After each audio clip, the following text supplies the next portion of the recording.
This is Eric Likes Animals, and today we're going to do a wee little toe dip into our first conservation conversation, as well as meeting a nocturnal mammal that's going to tap its way right into your heart.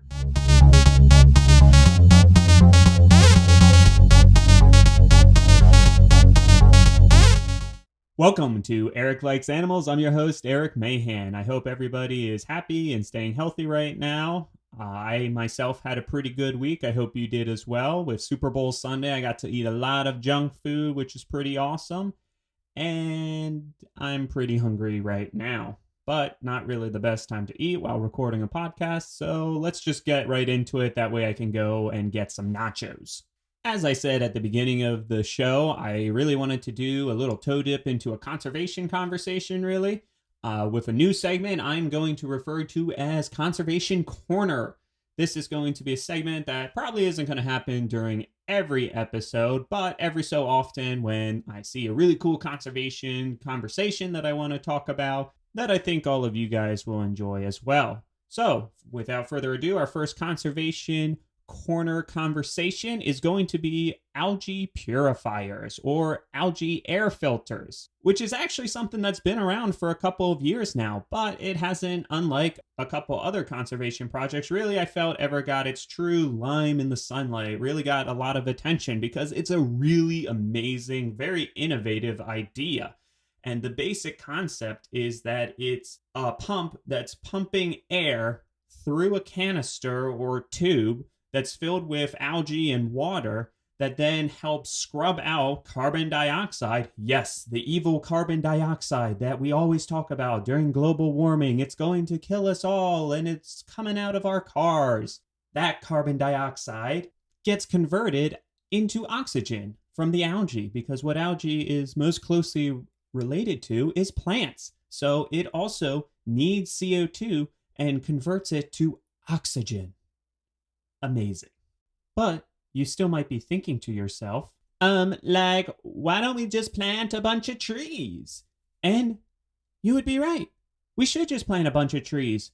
Trees have amazing properties that far exceed just basically scrubbing carbon dioxide out of our air. But there's one thing algae do have over trees, and that's efficiency. Because the truth about carbon dioxide right now is it's still being created at alarming rates. Our technology hasn't caught up quite yet to make an electric car as efficient as a gas vehicle that is easily affordable for all consumers, as well as tons of energy needed to just power our nations. So we're still burning tons and tons and tons of fuel that produce tons and tons of carbon dioxide, as well as most of these trees really should have been planted like 10, 15, 20 years ago for it to truly take any sort of major effects right now. Doesn't mean we shouldn't stop planting them. It just means that if we want solutions now, we need to look in innovation, such as algae filters, because like I said, algae is way more efficient at trees in scrubbing out CO2 and turning it into oxygen.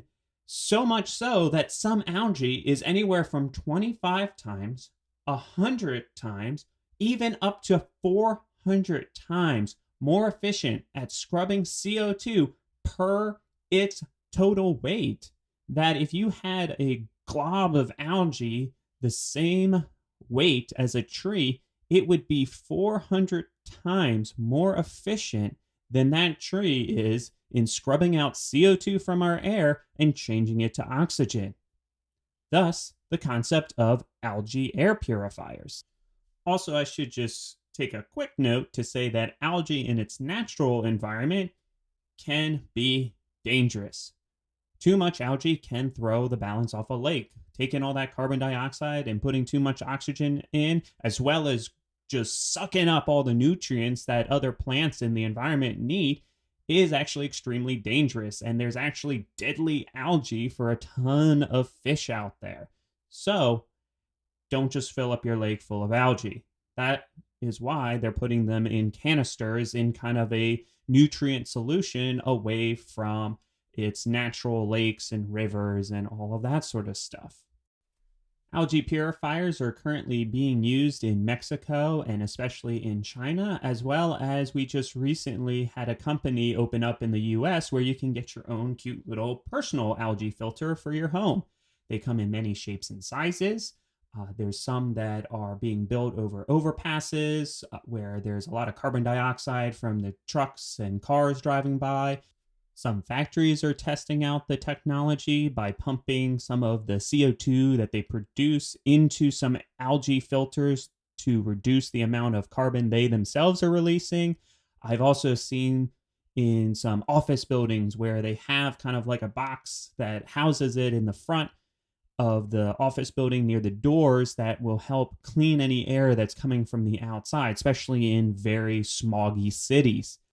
Also, if I'm remembering correctly, there's a really cool looking almost piece of artwork that is in Mexico that has the algae filters kind of within almost a metal tree that is placed in a very trafficy area to help scrub all the CO2 being produced from the cars driving by. Sounds amazing, right? But it doesn't stop just there. Algae has a lot of amazing products that can be used from it, because eventually you do need to harvest the algae from those tubes. It can all of a sudden outgrow its surroundings. Some of the things that we're already using algae for are cosmetics, replacements for plastics, food for humans, and also food for animals, biofuel, vegetable oil, fertilizer, and wastewater treatment, just to name a few. So it doesn't just stop at scrubbing the CO2 out of the air, it also can help with many different benefits.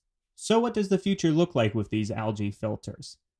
Well, first off, still doesn't replace trees. We got to keep planting trees, but this can greatly help reduce our CO2 output and can help get us to the day where our technology finally catches up that greener practices are as efficient, if not more, than our more, environmentally bad practices.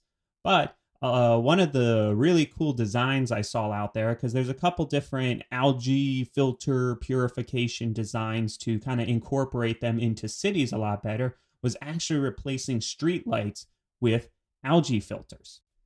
And the best way I can describe how these street lamps are going to look is like really cool, groovy, futuristic lava lamps. The idea would be that you would have a pump on these things, pumping air from the outside, going through a big tube full of green algae, and it's bubbling the air through. There would be lights to help grow the algae as well as light the street. Also, many of them have the idea of having solar panels on top of them to help power the lights, the pump, which definitely helps out being more eco-friendly. Also, being connected to the city, they could also add in pipe systems and making all of the maintenance on the street lamps very automated, that you could literally flush these things out with just a flip of a switch and refill them with nutrient rich water, which also brings up the point of that you can use wastewater.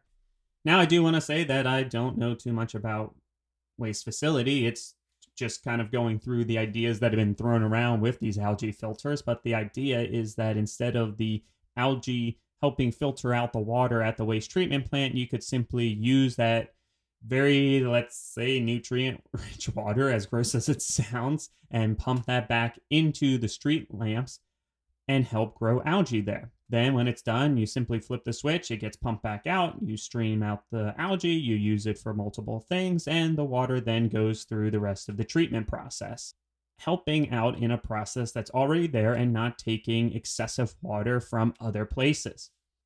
Now, you may be thinking, how many streetlights are there in most cities? And looking it up, Philly, for example, has 100,000 street lamps. Now, the street lamp design is not as big as a tree, so it's not like you're going to get I can't do math right now, but 400 million trees or something like that.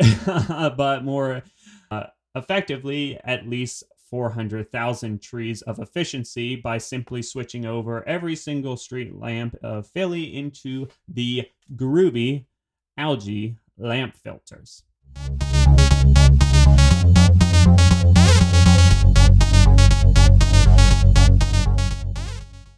All right, so that was our first Conservation Corner conversation. Hope you guys enjoyed talking about algae filters. Like I said, I'm not going to do this every single episode, especially because, as you can tell, it definitely extends the episode by quite a bit.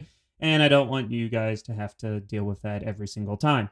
Because I know the main event is what you're really looking forward to, which is the species we're going to talk about. Like I said at the beginning, today's species of the day is going to be a nocturnal mammal from Madagascar that I did promise is going to tap its way into your heart. And that's because it is the very cool aye-aye. Aye-ayes aren't just a nocturnal primate, but considered the world's largest nocturnal primate, weighing in at a whopping 4 to 6 pounds when they reach adulthood. These guys are considered lemurs. Lemurs are only found on the island of Madagascar, and normally when you look at islands, that's where it kind of gets pretty cool when it comes to animal adaptations. For example, aye-ayes have also been referred to as the woodpeckers of Madagascar. Being that there aren't anything like woodpeckers found on Madagascar, a lot of time animals fill those so-called niches. And in this case, the aye-aye is filling the niche of the woodpecker. Aye-ayes are considered omnivores, and they eat both fruit and insects, but it's not the fruit that gave it all its weird adaptations. First off, being nocturnal, it does have very big eyes. The other thing it has to help out in the darkness is big ears, but those ears aren't just for listening for predators like its natural predator, the fossa, but also helping it to listen to bugs in the trees. And how it can listen for the bugs in the trees is that aye-ayes have this specialized middle finger. And most primates to me kind of look like they have a little bit of a creepy witch hands to them. But aye-ayes, this finger is probably the creepiest. I love these guys, but this finger does kind of freak me out a little bit. The middle finger on the aye-ayes are much longer and actually extremely skinny compared to the rest of its fingers, and it's also double jointed because what it uses that finger for is it sits there and it rapidly taps on tree branches and sticks, and it's listening like a woodpecker does for any sort of hollow sounds or any sort of signs of grub or bug activity within the wood. Once aye-ayes have kind of pinpointed a location where they think there's bugs or grubs deep within the wood, out comes the buck teeth. That's right, aye-ayes actually have big buck teeth just like rodents, for example, squirrels. And actually, that's what scientists originally thought aye-ayes were giant squirrels because of their big buck teeth. With those big buck teeth, they can shred through wood pretty quickly and throw splinters and wood chunks everywhere as they're doing it, which is also why aye-ayes actually have a third eyelid that acts like goggles to help protect themselves, just like lumberjacks would when cutting into a tree. Once the aye-ayes have kind of burrowed deep enough within the tree, out comes that spindly little finger again, and besides using it to locate the food, it is also their main utensil, because the aye-aye then will stick its little finger within the hole it created and scoop out the juicy grub within inside and get a delicious snack. After all that mess it made, the aye-aye might want to clean itself up, and out comes claw number 2, the toilet claw. It's a pretty gross name, and you might think that it's for, well, wiping itself, which sounds pretty dangerous to do, especially if you're a boy aye-aye with a claw. But this is something that a lot of different primates have, and it is just basically a comb, which can help just brush out the wood chunks or pieces of leaves or, well, chunks of grub that it might get on its fur to just clean itself up a little bit. The last appendage I do want to talk about with the aye-aye, because yes, it has another cool one, is actually its toes. The 2 back toes on it are quite large and are opposable, kind of like human and their thumbs. And with all that dexterity, it is actually able to hang just by its feet upside down, which is really great if there is a stick or a berry or something not quite in a good position, because unlike certain primates, its tail is definitely not prehensile, which means that it can't use its tail to just simply wrap around a tree branch and hang on to get to things. It needs to have really fancy feet, which makes those toes perfect for the tree-dwelling animal that the aye-aye is.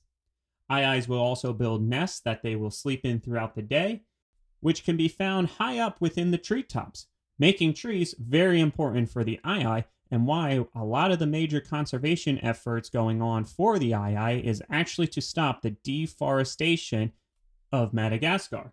There's a number of reasons why deforestation is happening in Madagascar.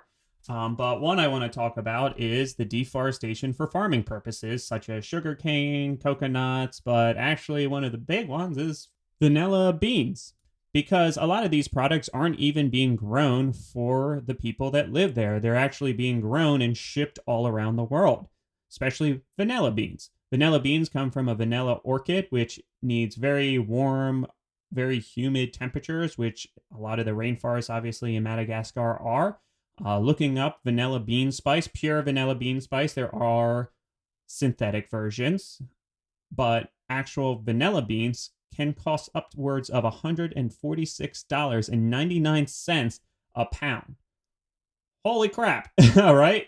This stuff is well worth its weight in gold, pretty much, and why it's so sought after for a lot of people to grow there. But a lot of conservation efforts are kind of pushing towards doing ecotourism. Unfortunately, COVID definitely put a damper on a lot of that sort of stuff. But the ecotourism for people coming to Madagascar and actually seeing these amazing primates, helping put a monetary value to the lemurs, making it more monetarily gaining for the locals to keep the lemurs around by providing them a rainforest to live in, then cutting it down to grow these orchid beans. Also, with monetary values going to these lemurs from outside sources, it helped put away a lot of superstition that locals had about the ii. For example, ii were seen as a harborer of evil, a sign of bad luck, and were killed on sight to stop the evil and bad luck for affecting them. But don't you be getting judgy now or pointing your finger at them, because we here in the United States also have a species of animal that is going through the exact same thing, and that is our native snake species.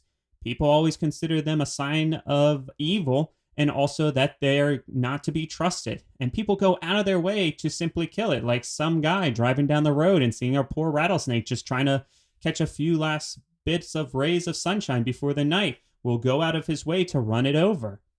And all that snake is trying to do is live its best life, just like our good friend, the ii.